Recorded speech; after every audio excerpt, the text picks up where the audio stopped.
Bangalore SMBT Sir M Visvesvaraya terminal से निकल के हावड़ा की ओर जा रही थी। दोनों पैसेंजर ट्रेन है, फुल्ली पैक्ड रहती है। इसमें जो लोग रहते हैं स्लीपर कोचेज में, इसकी अगर हालत देखोगे तो आप अगर 72 सीट है तो लगभग 150 से ज़्यादा लोग रहते हैं स्लीपर कोच में, क्योंकि वेटिंग वाले रहते हैं और ये फुल्ली पैक्ड ही जाता है। कोरोमंडल एक्सप्रेस शालीमार चेन्नई कोरोमंडल एक्सप्रेस अपने फुल मैक्सिमम परमिसेबल स्पीड पे 130 kmph पे आ रही थी। उससे पहले क्या हो गया था, जो हमारी एसएमबीटी बेंगलोर हावड़ा वाली जो ट्रेन है वो चल के जा रही थी और उसके 3 डब्बे पटरी से उतर गए थे और वो दूसरे ट्रैक को ऑब्स्टेकल कर रहे थे। और इसी दौरान एक मालगाड़ी उधर से गुजर रही थी, तो उस मालगाड़ी को रोक दिया गया था ताकि मालगाड़ी पैसेंजर ट्रेन से ना टकरा जाए। और उस दौरान हुआ क्या, अब मालगाड़ी रुकी है तो वो ब्लॉक सेक्शन, मैंने आपको पहले भी समझाया था, वो पूरा ब्लॉक हो गया और पीछे से कोरोमंडल एक्सप्रेस अपने फुल स्पीड से आ रही है।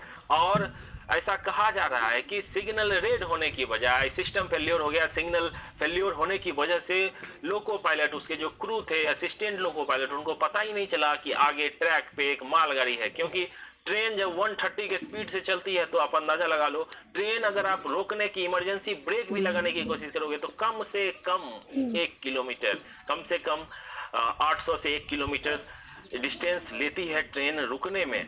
और ये 130 kmph से हम आई एम श्योर कि क्रू ने ब्रेक लगाई होगी, इमरजेंसी ब्रेक लगाई होगी, लेकिन रुकते रुकते ये जोरदार टक्कर मारी है मालगाड़ी को। एक गुड्स ट्रेन जिसको रोका गया था उसको खतरनाक से टक्कर मारी गई है।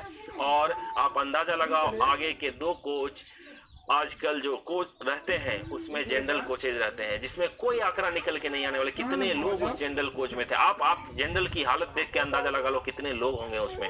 और इसके 17 डब्बे बेपटरी हो गए कोरोमंडल एक्सप्रेस के और 7 डब्बे की बहुत बुरी हालत है एक कोच में, अंदाजा लगा लो। और मैं तो सोच नहीं पा रहा हूं कि हम इस दुख की घड़ी में हमारी संवेदनाएं उस परिवार के साथ है जिनके परिवार के लोगों की जान चली गई है, घायल हैं। जो घायल हैं मैं उनके स्पीडी रिकवरी की कामना करता हूं, जल्दी से रिकवर हो जाए। इस पे जो भी अपडेट आती रहेगी मैं आपको बताता रहूंगा।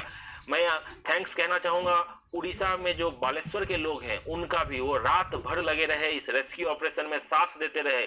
जो एनडीआरएफ और जो बाकी ऑफिशियल थे उनको सपोर्ट करते रहे। हॉस्पिटल